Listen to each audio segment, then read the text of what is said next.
Después de la cantidad de emociones que hemos vivido en este rato anterior, yo me llamo Mariano Hernán, trabajo aquí en la Escuela Andaluza de Salud Pública, soy profesor desde hace unos cuantos años aquí. No se oye. Está el otro sonido.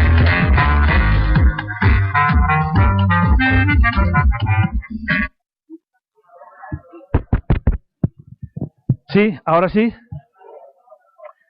Decía que soy Mariano Hernán, trabajo aquí en la Escuela Andaluza de Salud Pública y para mí es un gran regalo que María Ángeles Prieto y Joan Carles Marc y todo el equipo de la Escuela de Pacientes me hayan vuelto a invitar a algo de la escuela, que es un proyecto al que sigo con pasión y con muchísimo interés. Además, encima me han hecho más regalos, me han hecho el regalo de estar aquí con todos vosotros y vosotras y con nada más y nada menos que con Manuel, con Fernando y con Odil, que llegará en algún momento, y luego tendré la oportunidad de presentaros más a estos tres grandes con los que me han colocado a mí, que soy un insignificante profesor de salud pública, como decía. Lo que nos han pedido es que hablemos desde el lado positivo, que hablemos desde el lado de los activos de salud, y entonces voy a empezar yo contando una pequeña historia y después le daré la palabra a Manuel. Posteriormente hablará Odil y terminará Fernando. Son tres planteamientos también ligados a la misma idea. Bueno, ¿cómo empezar a hablar de activos para la salud en un contexto en el que ya se ha dicho todo, con gestos, con ideas, con experiencias, con historias de vida, con ejemplos concretos? Bueno, voy a intentarlo contándoos una historia que vivida por mí, seguramente por muchos de vosotros y vosotras. Es la historia de José García y luego de esa historia sacaré alguna moraleja. José García, que es alguien como este señor o este mismo señor, cualquiera sabe, José García es muy fácil encontrar en España personas que se llamen así, pero este José García en concreto es un José García muy especial porque tiene una etiqueta. Es la etiqueta de diabético, José García diabético.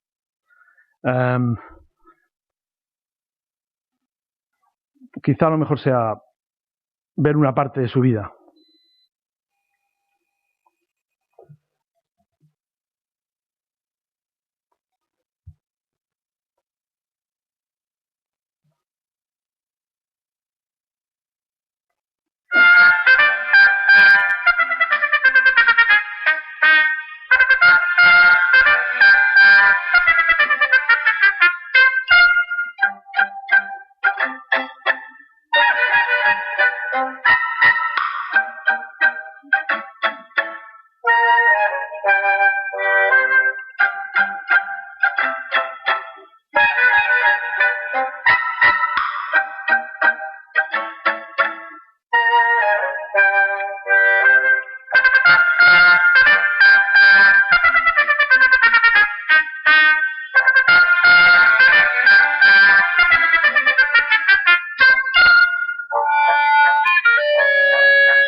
Cuando José nos contó su historia, a nosotros los pobres infelices que estamos aquí en la pirámide esta, en la nube, nos empezó a evocar literatura de la que manejamos los profesionales de la salud pública. De entrada, riesgo. La idea de riesgo estaba muy alrededor de la historia de José el diabético. También había como los argumentos del pensar en déficit, como que José estaba inacabado o tenía problemas para completar la operación de la perfección. De alguna manera, el caso de José nos traía básicamente la manera de pensar que tenemos los salubristas. Es una manera que se centra básicamente en el problema. José realmente tenía un problema sanitario, tenía una dieta no saludable probablemente, era una persona sedentaria, no tenía adherencia al tratamiento. José incluso pues tenía necesidad de utilizar muchos recursos profesionales, incluso reeducarse utilizando esos recursos o incluso usar recursos hiper especializados y tecnológicos de nuestros servicios más complejos. Y pensamos que igual, desde la perspectiva de lo que nosotros trabajábamos tradicionalmente, que era la promoción de la salud, la historia de José podía tener una interpretación alternativa, porque daba la casualidad de que conocíamos a José personalmente.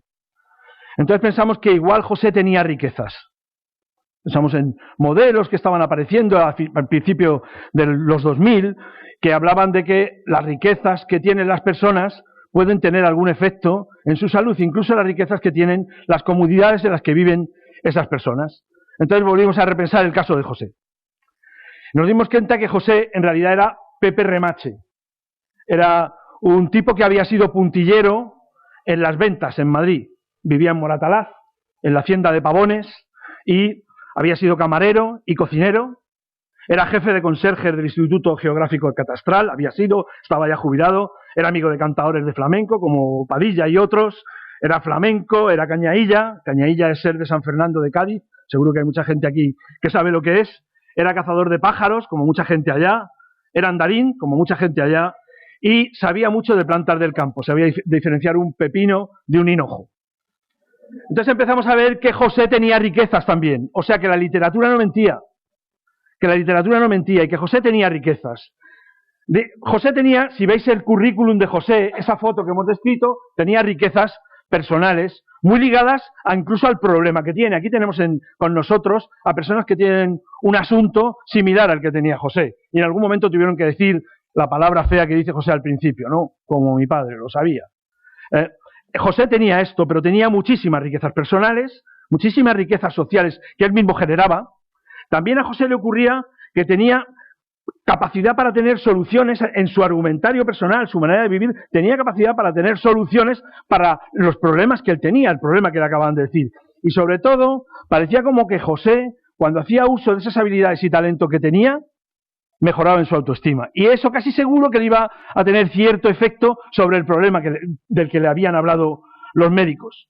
Entonces, como somos un poco informales, empezamos a pensar en bares, con servilletas, y generamos alguna idea que nos pudiera ser de utilidad para interpretar a José. Pensamos que había como dos maneras de trabajar en salud y que ambas eran válidas y ambas eran complementarias.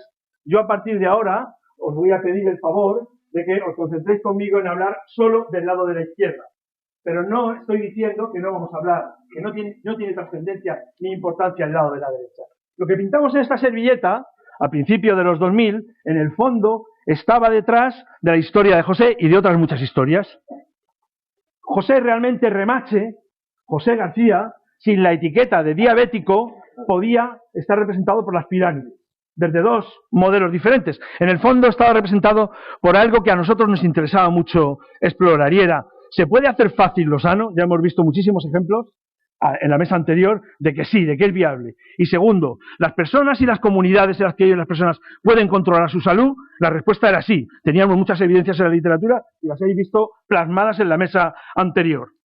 Entonces empezamos a dar vueltas a construir un modelo que nos permitiera poner más el ojo en el lado del vaso medio lleno, en la zona donde sabíamos que la gente tenía riquezas, tenía talentos, tenía capacidades para hacer las cosas. Es verdad que sabíamos que la gente tiene deficiencias y tiene necesidades.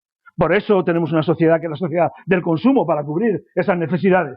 Pero la gente también tiene en su contexto muy cercano, habilidades y talentos, ella misma y otras que viven con él. Como digo, ya hemos visto muchos ejemplos. Estas habilidades y esos talentos a veces son cosas que ofrecerse a sí mismos o ofrecérselas a otras. Parece un predicador, pero en el fondo lo que hay detrás es una teoría muy concreta y muy determinada que ahora vamos a ir explorando. La gente tiene cosas que le interesan o que pueden interesar a otros. La gente tiene cosas que sabe y la gente tiene cosas que sabe hacer, como remache, y que tienen algo que ver con su salud. Por ejemplo, la gente tiene cosas que interesan a los otros o que pueden interesar a la comunidad, como que saben de medio ambiente, o que están interesados por el medio ambiente, o que están interesados por la educación, o por la paz, o por el amor, ¿sí? Es una cosa muy elemental que todo el mundo alguna vez ha pensado. Es más, hoy vamos a tener oportunidad de tener con nosotros a personas que van a saber hablar de comida, que van a saber hablar de sexo y que van a saber hablar de deportes. Pero hay gente que sabe otras muchas cosas y las aplica en su vida cotidiana. Y la gente sabe hacer cosas. Este sabe tocar el violín, igual hasta es diabético y no lo sabe. Pero la gente sabe hacer cosas. Muchas de las cosas que sabe hacer la gente están ligadas a su salud, a su bienestar. Es más, la mayoría de las cosas que sabemos hacer no hacen ni más ni menos que generarnos bienestar y felicidad. Por tanto, el talento, los sueños, el deseo, incluso los temores, a veces son desencadenantes de mejorar tu propia salud. ¿De qué hablamos cuando hablamos de activos para la salud? Hablamos básicamente de las riquezas que tienen las personas y las comunidades y que hacen, digamos, de vaivén y complemento para que crezcamos como personas y vivamos felices, vivamos bien.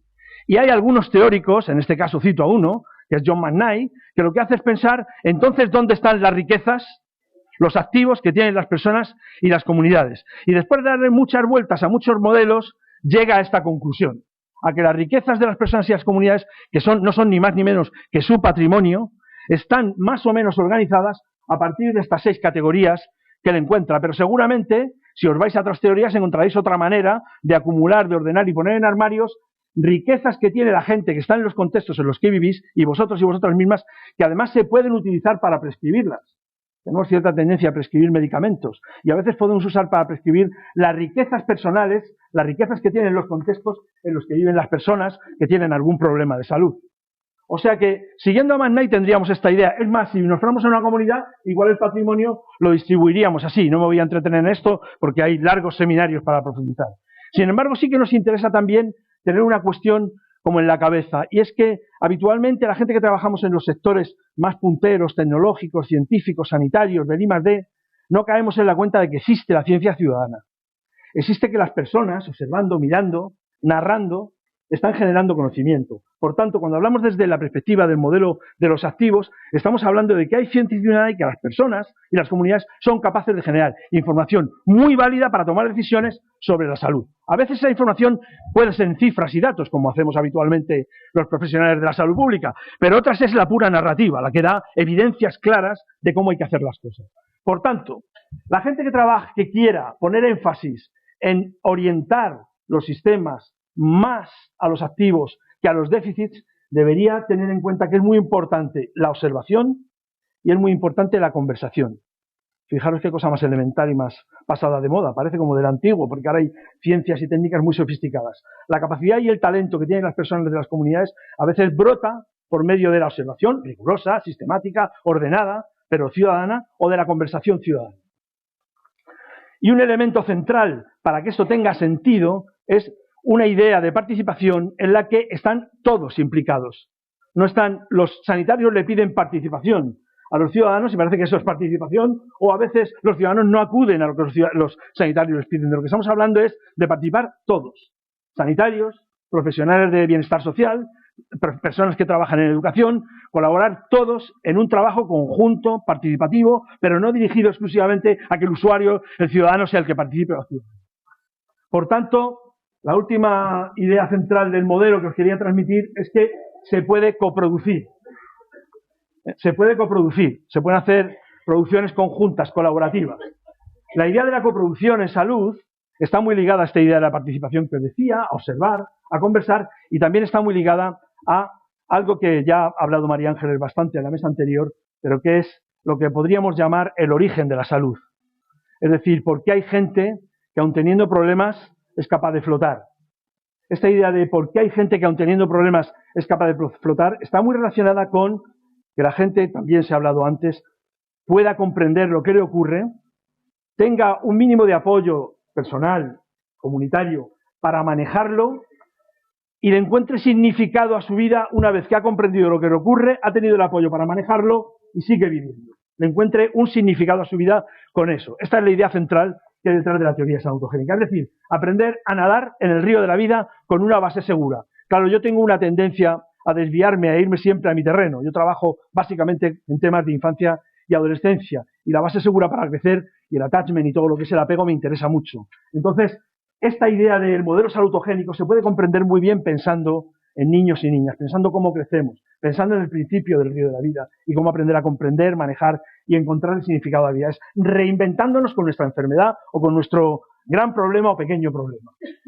Bueno, tenemos mucho rollo y lo escribimos en papeles y por tanto podemos seguir por ahí, no os voy a dar la tabarra con eso, pero sí que me gustaría acabar con una imagen que no está relacionada con la enfermedad individual, está relacionada con la enfermedad comunitaria, con una enfermedad comunitaria concreta. Y me gustaría que la relacionáis con esta idea de la salutogénesis, de comprender las cosas, de manejarlas y de encontrarle significado a la vida con ellas.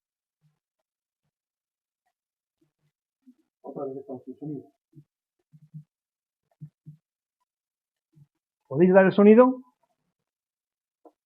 Tu comprends ce qui s'est passé? Tu comprends pourquoi ces gens ils ont fait ça? Oui, parce qu'ils sont très méchants.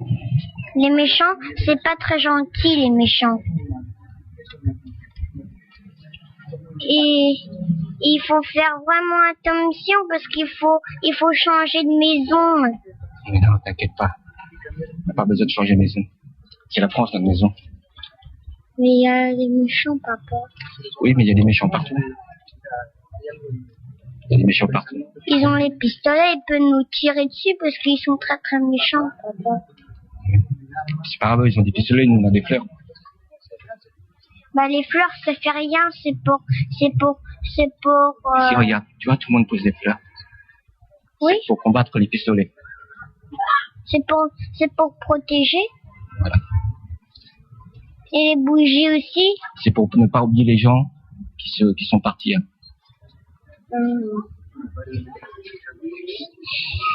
C'est pour nous protéger les fleurs et les bougies. Oui.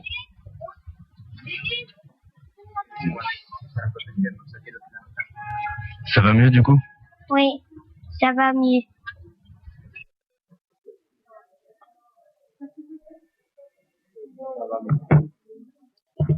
Muy bien.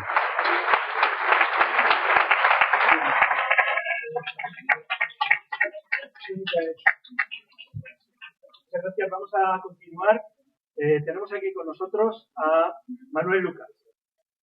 Manuel Lucas es una persona referente, es un grande de la salud pública en nuestra comunidad autónoma, es un referente de eso, pero es un maestro de las emociones, es un maestro de la educación sexual, es una persona que nos ha enseñado mucho a todos sobre esto y es un placer tenerlo aquí. Gracias.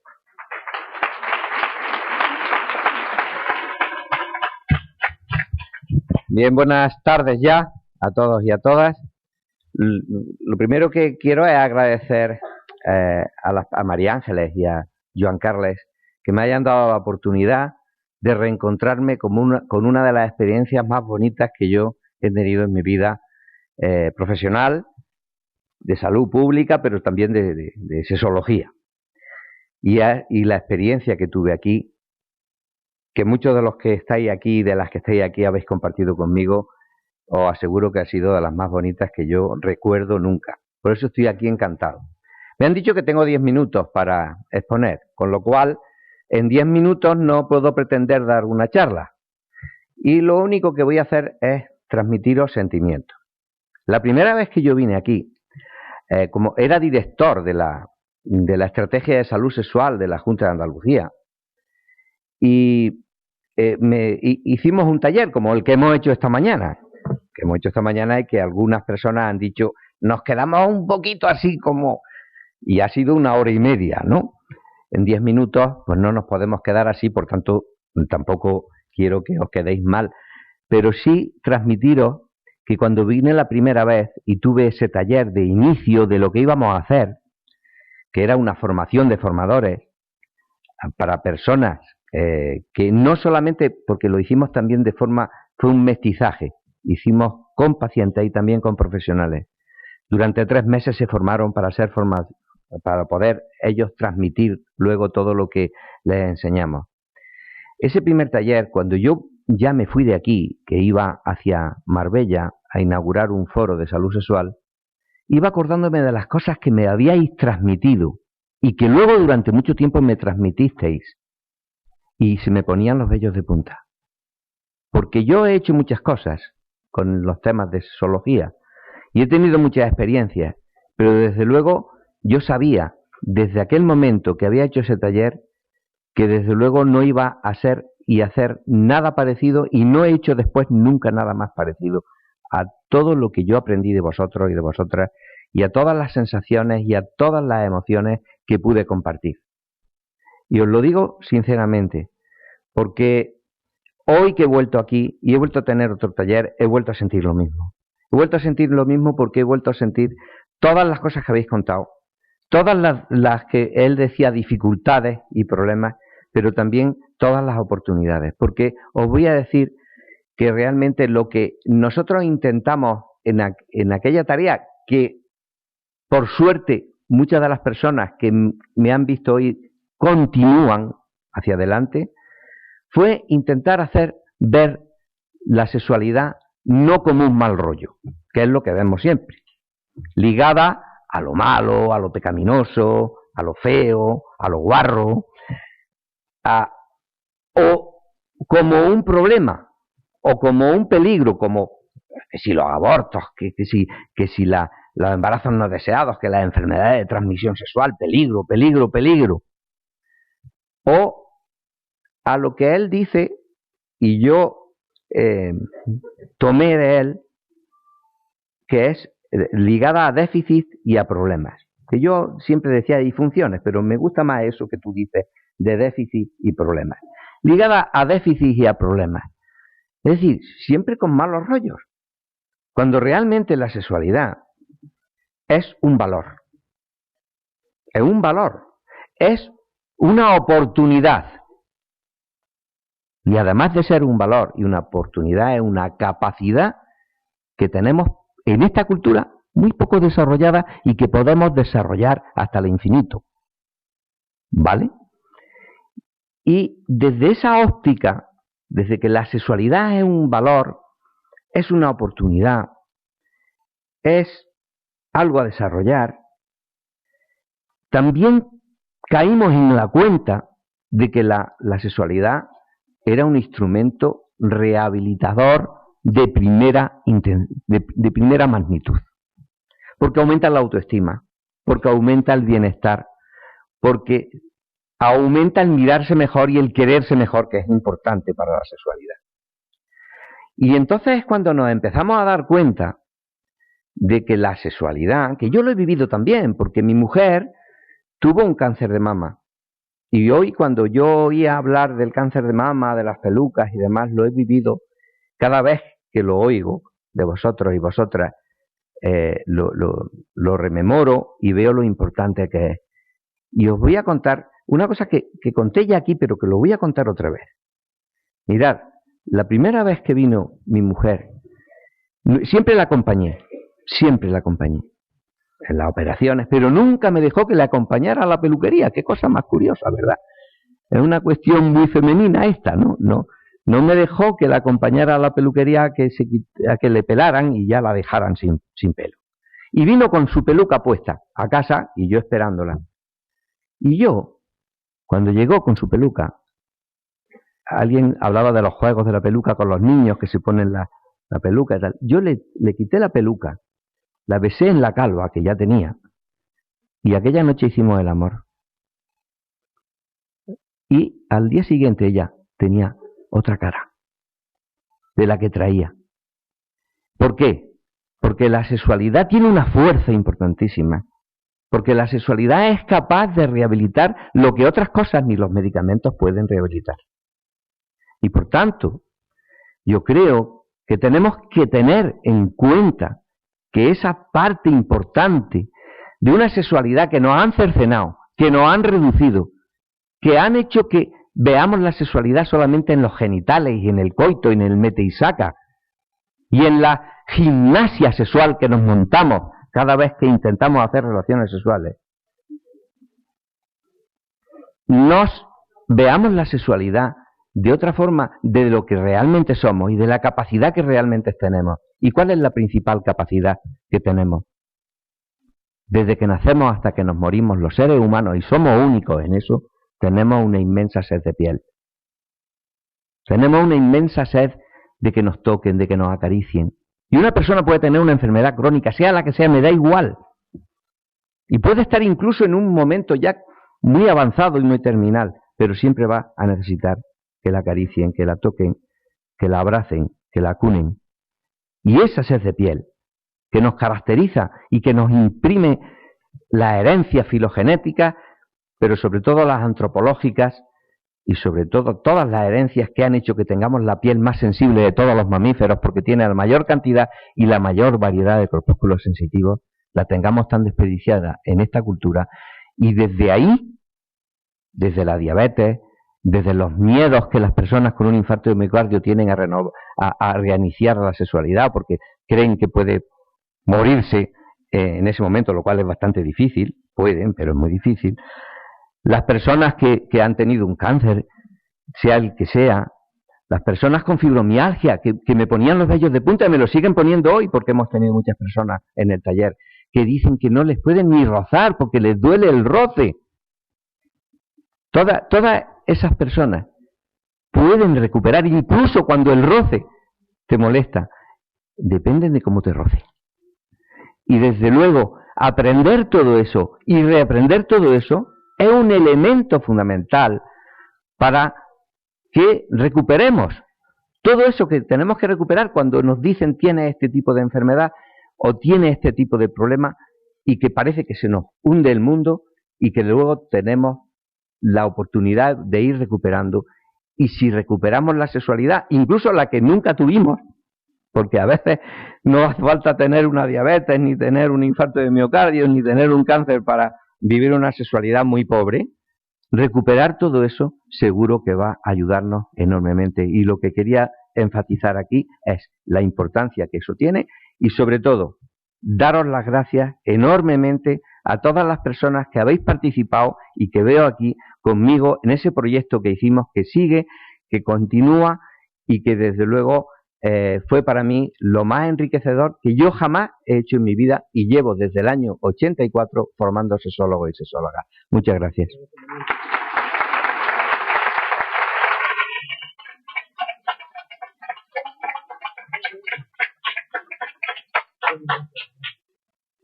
Millón de gracias a Manuel y ahora tenemos a una grande de la escuela de pacientes,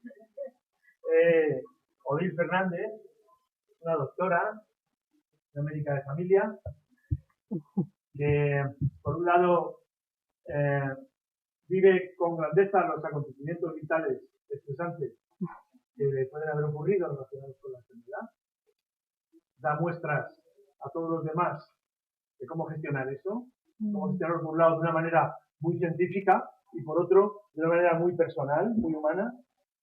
Y bueno, pues muchas gracias. me dedico. Muchas gracias.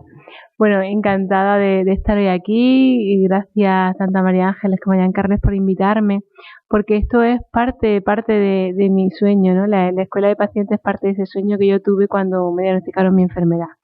A mí en el año 2010 me diagnosticaron un cáncer de ovario estadio 4 con múltiples metástasis y bueno, pues puedes imaginar 32 años, un niño pequeño, todo se te derrumba, ¿no? Tú que te crees que eres invulnerable, que nunca te va a pasar a ti, que ves morir a tu enfermo, pero crees que nunca te va a tocar. Un día, pues la enfermedad toca a tu puerta y todos tus planes de futuro se desmoronan, ¿no? Pues al principio hay miedo, hay sentimientos de desesperanza, de depresión, hay ira, hay rabia, también la fase de negación de esto no puede estar pasando a mí.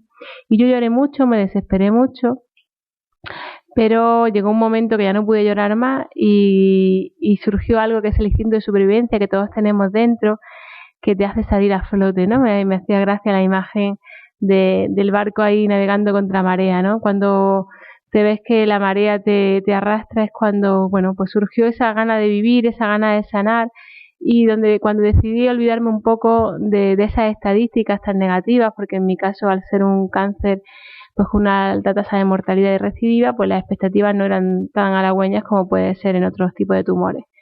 Decidí olvidarme por fin de las estadísticas, de esa campana de Gauss, y decidí vivir, decidí quedarme aquí.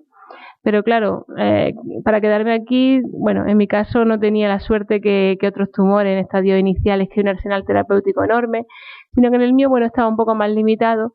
Entonces decidí buscar algo más aparte del tratamiento. Yo hice mi tratamiento aquí en Granada, de quimio y cirugía, pero quería algo más que me ayudase a ver ese niñito de 3 años que os contaba, pues verle crecer. No quería que se quedara huérfano sin su mamá. Y ahí, bueno, viene un proceso de búsqueda intensa de información que me pudiese ayudar, porque cuando yo empecé con esto no existía este tipo de información en España, todavía no se estaba divulgando mucho, y tuve un poco que buscarme la vida, buscando información científica. Para eso sí me sirvió ser médico. Al principio fue un hándicap, porque yo creo que me deprimí más que otros enfermos, por saber lo que me enfrentaba, pero luego me ayudó, bueno, para buscar esa información. Vi que había muchas cosas que podía hacer desde 3 puntos de vista, que era alimentación, ejercicio físico y gestión de las emociones, ¿no? Y ahí en que cambié la forma de alimentarme, la forma de ver la vida, la forma de ver la enfermedad. Empecé a hacer ejercicio y abandoné un poco ese hábito tóxico en el que me estaba metiendo con tantas guardias, porque en esa época trabajaba muchísimas horas, estaba además con el tema del doctorado. Decidí, vamos a parar, vamos a cuidarnos, vamos a centrarnos en mí, en ese proceso de sanación. Y bueno, combiné ese cambio de alimentación con la quimioterapia y bueno, vino ese milagro, entre comillas, que siempre digo. La enfermedad desapareció, han pasado ahora 5 años y bueno, la enfermedad me ha ayudado, me ha enseñado mucho, y aunque al principio no me pareció nada motivante tener un cáncer, ahora le doy las gracias porque me ha enseñado mucho. Me ha enseñado como médico a ver la enfermedad desde las 2 orillas, a entender más a los enfermos, a poder empatizar y apoyarles más. Me ha enseñado como persona, como mujer, como madre, como amiga, como compañera, a ver la vida de manera diferente. Los que habéis pasado por esto o alguna situación grave, sabéis que todo se convulsiona y que ahora tu lista de prioridades es diferente. Tu prioridad es ser feliz, es hacer realidad tus sueños, tu prioridad es disfrutar de cada momento, y esa debería ser la prioridad de todos, ¿no? Porque lo único que sabemos en esta vida es que vamos a morir. Lo único que es incierto es el momento de la muerte. No sabemos cuándo moriremos ni cómo llegará, pero la muerte puede acontecer en cualquier momento. Por eso, cuando la ves ahí detrás, es cuando empiezas a plantearte cómo estás viviendo, cómo quieres vivir a partir de ahora, ¿no? Cuando tienes un cáncer avanzado como este, ¿no?, que me pasó a mí, cualquier momento te parece lo más espiritual, ¿no? El canto de un pájaro te parece un canto celestial, y a lo mejor antes escuchabas al pájaro y estabas viendo la tele y cerrabas la ventana para que no te molestara, ¿no? Cómo agradeces una caricia, un abrazo, cualquier gesto de apoyo y de cariño. Cuando él ha comentado que cuando su mujer vino de la peluquería y le besó la calva, ¿sabéis? No os podéis imaginar lo importante que es para un enfermo de cáncer ese gesto, ¿no? Para las mujeres nuestro pelo es algo que es parte de nuestra identidad. El día que tú pierdes el pelo, no puedes evitar llorar. Sabes que es un efecto secundario, que es reversible, que volverá, pero es parte de nuestra identidad, ¿no? Yo en mi caso, cuando se me cayó el pelo, mi marido y mi hijo se raparon, y toda la quimio, aunque era en invierno, fueron rapados. Íbamos los 3, éramos los rapaditos peleones, ¿no? Los pelones peleones. Ese gesto de cariño, ¿no? Bueno, pues como decía, la enfermedad te enseña a vivir la vida de manera diferente.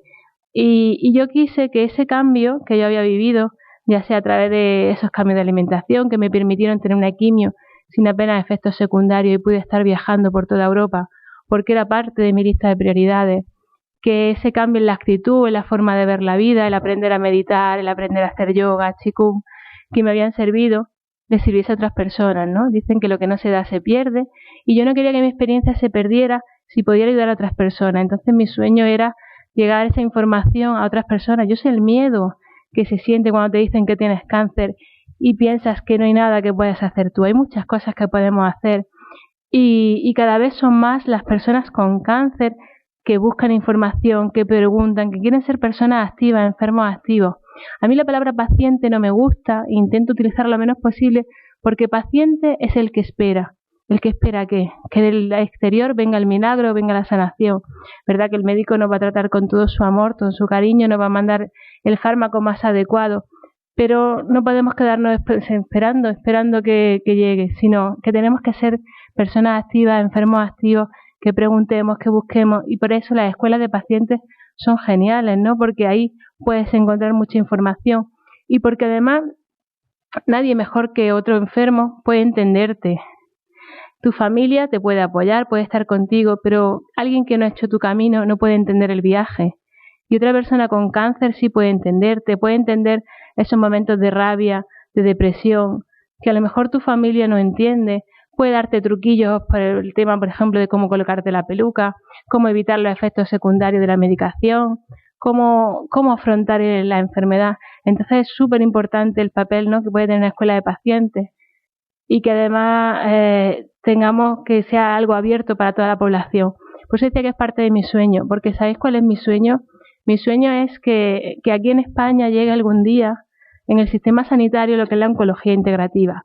La oncología integrativa es lo que se está haciendo en Estados Unidos y en Alemania, que es aunar el tratamiento oficial, tu quimio, radio, cirugía, inmunoterapia, hormonoterapia, el que corresponda según tu cáncer, con todas aquellas terapias que se hayan demostrado que tienen una evidencia científica que puede ayudar al enfermo. Entonces, que la unidad de oncología estén los psicólogos, estén los nutricionistas, los fisios, que haya grupos de yoga, de qigong, de meditación, donde se trata al enfermo y no a las enfermedades, porque cada proceso es único, diferente e irrepetible. No vamos a vivir la enfermedad lo mismo Pepe que Manolo que María. Cada uno tiene necesidades diferentes. Y eso es lo que se está haciendo en Estados Unidos. Según tus necesidades, se adapta el tratamiento a ti, ¿no? Habrá personas que necesiten más que les den masajes, que las toquen, que las acaricien. Otros necesitarán más que les den caña con la alimentación. Otros necesitarán simplemente que las escuchen. Otros les puede servir la acupuntura. A otros las clases de meditación para calmar la mente. Cada uno tendrá unas necesidades. Y ojalá desde el servicio de salud se ofreciese eso. La escuela de pacientes es el primer camino. Pero mi sueño es que esto sea más grande y que empecemos los médicos a tratar a nuestros enfermos como un equipo. Nuestro ego tiene que bajar y estar con el paciente, empatizar, apoyarle, arroparle y que seamos un equipo donde el entrenador del equipo, el que dirige el equipo, sea el enfermo y en ese equipo pues esté en este caso el oncólogo, el radiólogo, el cirujano, pero también esté mi familia, también esté el enfermo, el profesor de yoga, en la acupuntura, y que eso llegará. Estoy convencida de que llegará pronto. Incluso hoy he sabido una experiencia en el hospital de Motril, que ya hay un cirujano que quiere un poco implantar esto de hacer ese equipo, que el enfermo sepa todo, que pregunte todo, y que venga el radiólogo, el oncólogo, el cirujano a explicarle al enfermo, que venga a su familia, y que seamos realmente un equipo. Porque las enfermedades tienen mucho que ver con cómo las vivimos, con esas emociones. Entonces, iniciativas como la de hoy me parecen geniales, ¿no? Y ojalá todos los años se siga repitiendo y que la escuela de pacientes siga creciendo, se incluyan todos los cánceres dentro de esa escuela de pacientes. Y ¿cómo voy de tiempo? ¿Bien? Pues con esto deciros que la enfermedad me ha enseñado varias cosas. Una de ellas es que si crees los sueños se hacen realidad. Mi primer sueño era sanar, han pasado 5 años, el segundo sueño era volver a ser mamá, hace 2 años nació el primer hijo post-cáncer y ahora veis que viene la niña post-cáncer. Muchas gracias.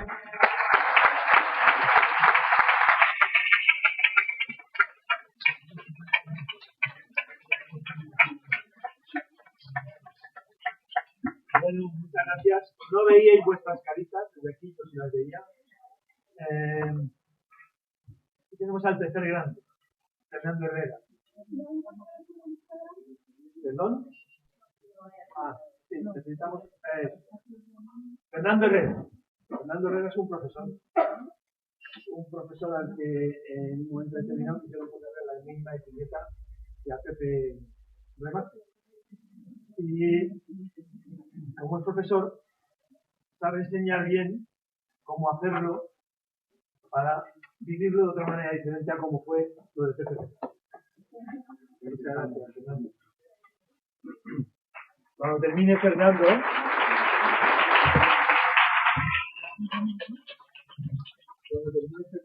nos vamos a conversar.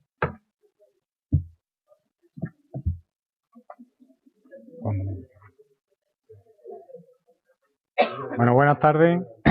Voy a intentar ser breve. Lo primero de todo, bueno, deciros que agradecer a la Escuela de Pacientes, por supuesto, que me haya invitado, pero sobre todo y especialmente al resto de personas que han estado aquí, porque yo ahora mismo estoy un poco compungido de escuchar las experiencias y las vivencias de diferentes patologías, la actitud de las personas y bueno, y lo importante que es salirnos un poquito del tema de solamente ciencia para tratar las enfermedades, ¿no? Me veo completamente identificado al 100% y bueno, pues en un par de horas que llevo aquí, pues creo que he aprendido más que en los últimos 3 o 4 años, ¿no? Voy a intentar ser breve, me he hecho un pequeño guión. Sé que es un tema muy complejo, el tema de la actividad física en combinación con la diabetes. Y bueno, pues por lo menos vamos dando pie, vamos concienciando también a que forma parte un poco del tratamiento y de, bueno, ahora como veréis, de un cambio de actitud y una visión diferente de lo que es la enfermedad, ¿no? Lo primero de todo, pues bueno, comentaros que empezar con la diabetes fue un poco un shock, ¿no? Y fue encontrarme poquito a poco con una serie de imposibilidades o de limitaciones que desde primera hora, desde que debutan, ¿no? Como dice José, empiezan a poner, ¿no? Y bueno, nada más lejos de la realidad, ¿no? Yo empecé a practicar actividad física prácticamente desde pequeño y claro, no conozco otra vida que no sea vinculada al deporte, lo cual cuando te dicen con 20 y pico años que pues tienes que dejar de hacer deporte o que tienes que dejar de competir, porque además me dedicaba un poco a la alta competición, pues la verdad que se te viene el mundo abajo, ¿no? Me centré semiprofesionalmente al ciclismo y bueno, me negué en rotundo, una vez que debuté en diabetes, pues a dejarlo, ¿no? Entonces, de alguna manera, pues cuando debuté, pues tendría 20 y algo años, hace unos 18 años que tengo ya, pues me puse las pilas y dije yo que tenía que aprender y bueno, de alguna manera dar un paso adelante y luchar pues con todos los obstáculos que en un momento dado pues me iba a encontrar, ¿no? En ese momento en el que te dicen tienes diabetes, pues tienes dos opciones. Yo llegué a esa conclusión, era o convivir con ella o plantearle una guerra diaria, que bueno, todo el que tiene diabetes sabe que no todo el mundo acepta su enfermedad de primera hora, lo cual siempre va en perjuicio tuyo y de la calidad de vida que tienes, ¿no? Entonces, desde mi punto de vista, pues decidí tener dos palabras presentes todos los días, que era tener la capacidad de adaptarme y de aceptar aquella situación, ¿vale? El gran hándicap que me encontré, pues eran dos. Uno a nivel conceptual, es decir, no había nada de bibliografía, no había, ahora me reía porque cuando eres médico tienes acceso a, pues a pesar de eso no hay bibliografía con el tema de combinar actividad física y diabetes. Era complejo y si ya se meten en temas de alta competición, pues mucho menos. Sí que había personas que practicaban actividad física, pero eran como, bueno, personas aisladas que no, de las cuales no se podía obtener información. Y por otro lado, pues el tema médico, ¿no? El tema profesional que los médicos no te recomendaban, creo desde mi punto de vista, que por cierto miedo, ¿no?, a lo desconocido, a fomentar o animarte a seguir practicando actividad física, pues bueno, conjugando insulina, es complejo, ¿no? Entonces nadie te animaba a seguir para adelante. Yo me lié, como estoy diciendo, la manta a la cabeza y dije, pues hay que aprender, hay que experimentar y bueno, pues fuera limitaciones, fuera miedo y fuera dudas y bueno, siempre y cuando trabajando pues desde la coherencia, desde la seguridad, no haciendo barbaridad, ¿no? Ningún super reto, ni la alta competición, ni nada, pero sí que empezamos pues poquito a poco, día a día, pues haciendo actividad física, ¿no? ¿Qué me encontré? Pues me encontré con calidad de vida, ¿vale?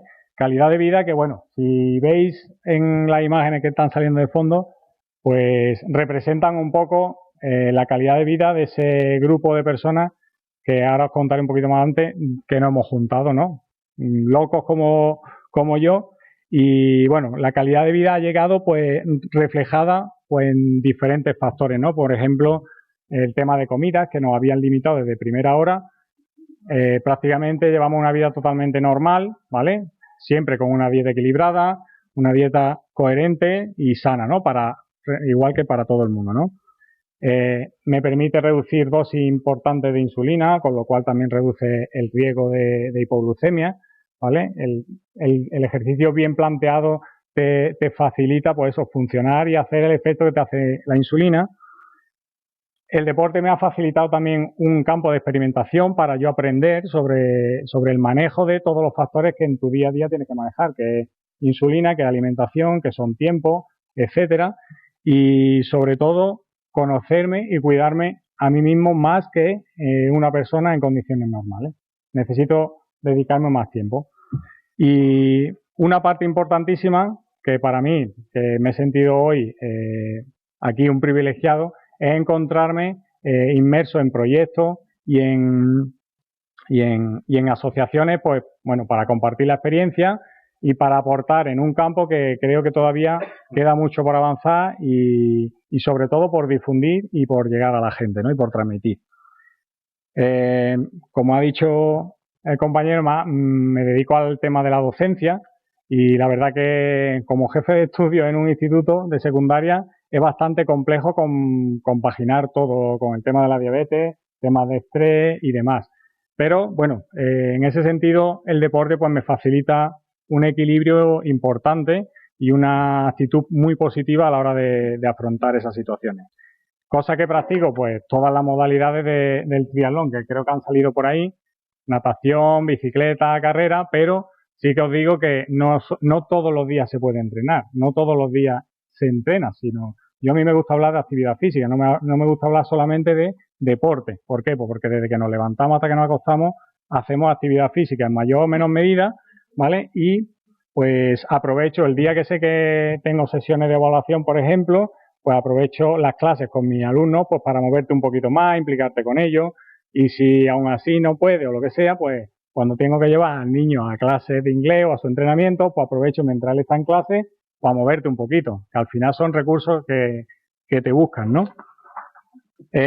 Bueno, todo esto me enamoró tanto y vi que había tanto déficit de información de este tema, que como he dicho antes, pues aprovechando las redes sociales conocí a un grupo de chavales de toda España y decidimos fundar un equipo que se llama Team One, y hemos fundado la Asociación Española para el Deporte con Diabetes. Y bueno, el principal objetivo es difundir los beneficios, ¿vale? Y tener como un poco el enfoque que tiene la escuela de pacientes, pues formar grupos de entrenamiento, tener redes sociales donde comparten ellos experiencias y bueno, y de vez en cuando pues hacemos encuentros deportivos donde nos encontramos y bueno, compartimos todo esto, ¿no? La evidencia de que los efectos son súper positivos, pues en un año son 270 deportistas, lo que nos hemos juntado de todo el mundo, deportistas que tienen diabetes, es el único requisito que se pide para estar.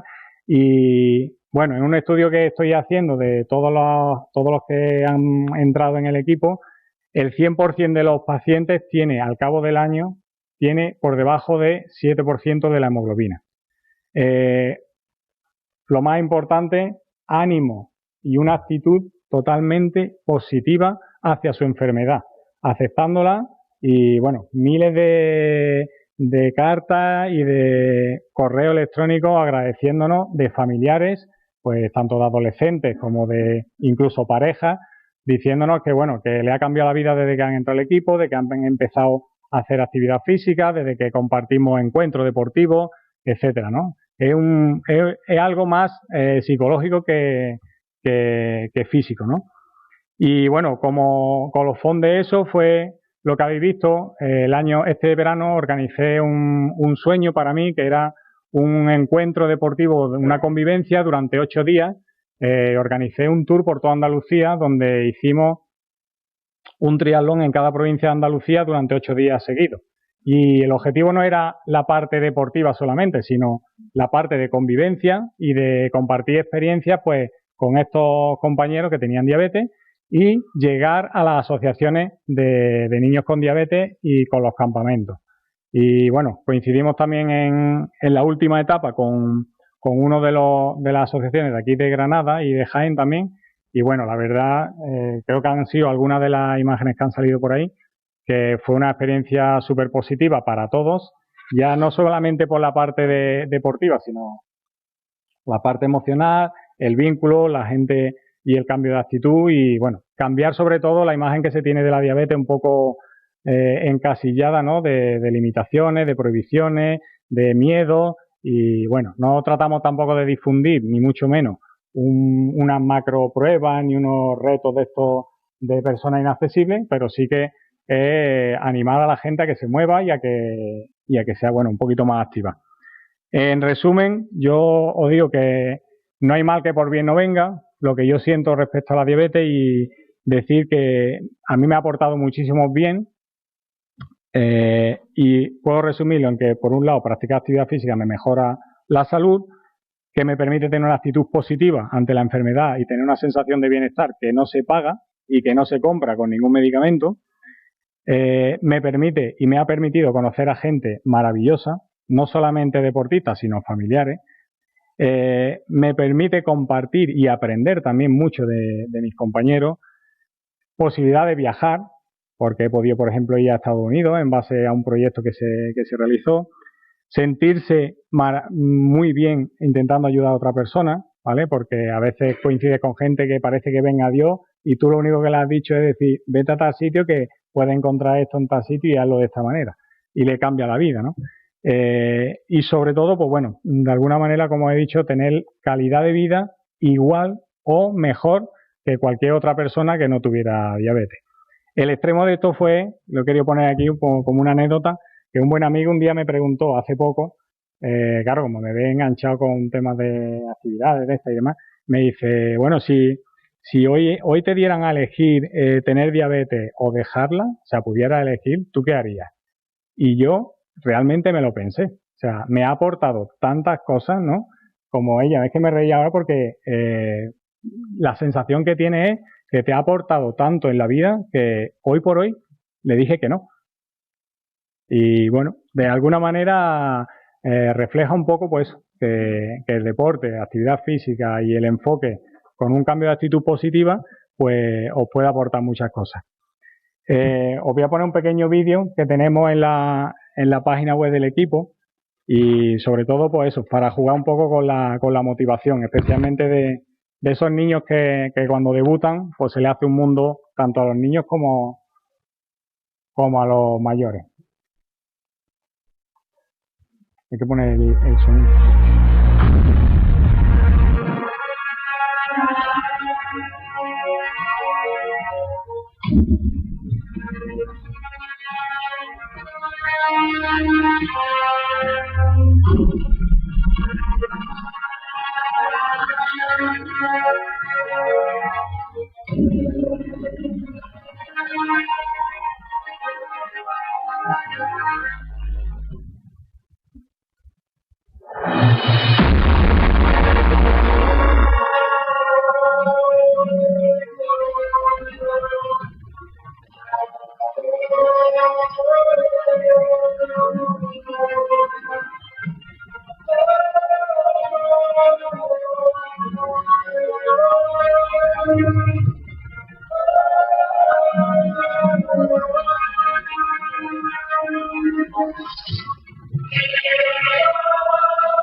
Muchas gracias.